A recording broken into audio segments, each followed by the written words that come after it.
అమ్మా తల్లే సోది చెబుతానమ్మా ఎవరమ్మ నువ్వు? సోది చెబుతానయ్యా. ఓపిక ఎవరికి లేదు కానీ వెళ్ళి పని చూసుకో. ఇంట్లో చాలా అరిష్టాలున్నాయి, చాలా కష్టాలున్నాయి, అది చెబుదామని వచ్చాను. ఇలాంటి వాళ్ళు చాలా మంది చూసా కానీ వెళ్ళమ్మా. వెళ్ళమంటావేంటయ్యా?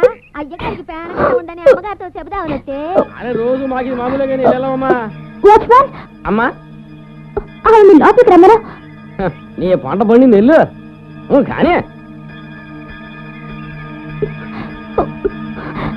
ఎవరమ్మా నువ్వు? నేనే అమ్మా, సోది చెప్పేదాన్ని.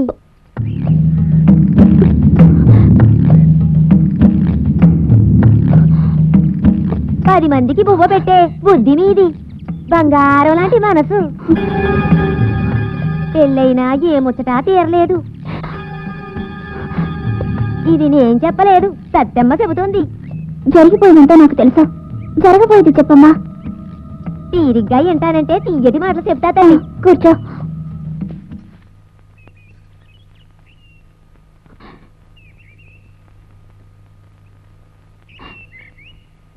బెజవాడ దుర్గమ్మ కరుణతో పలకాల, మా మధుర మీనాక్షి మనసిచ్చి పలకాల, అలమేలు మంగమ్మ ఇలమేలు పలకాల.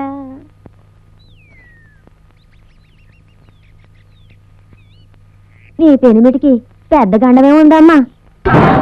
గండవా?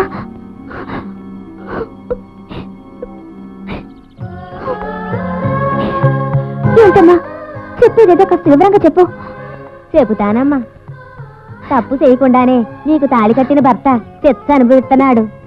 దీనికి కారణం ఎవరమ్మా? నీ మెల్ల ఉన్న ఈ తాళి.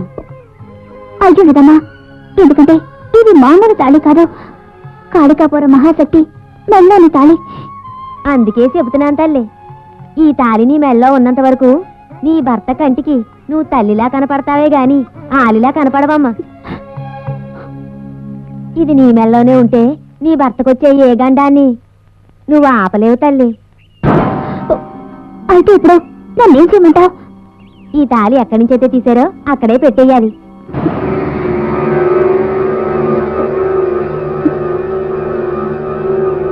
ఉండమ్మా, డబ్బులు తీసుకొస్తాను. అమ్మా ఆసేతోనే పాసే రెండు తీసుకొచ్చి ఈ తల్లి మీ పేరు చెప్పి కట్టుకుంటా.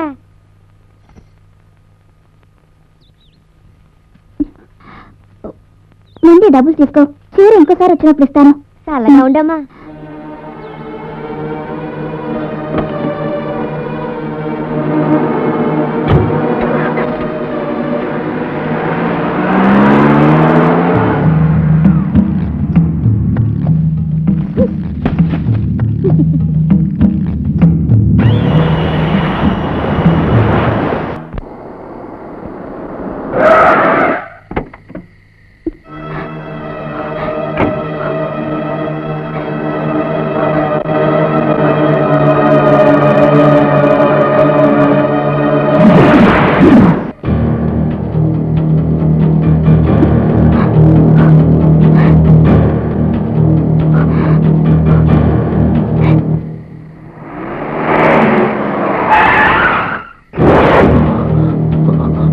పరమేశ్వరి ఆగు, వెళదు.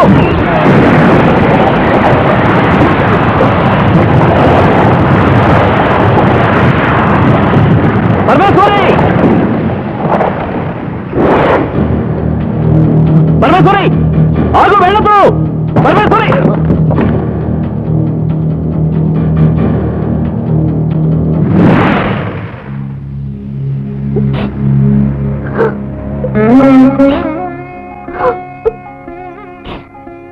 తల్లి మహాశక్తి, నీ మెళ్ళో ఉండవలసిన తాళి ఇప్పుడు నా మెళ్ళో ఉన్నందువల్లే నేను ఆయనతో కలిసి జీవించలేకపోతున్నానని, నిరపరాధైన ఆయన మీద హత్య నేరం మోపబడిందని ఆ సోదరులు చెప్పిన మాటలు నమ్మే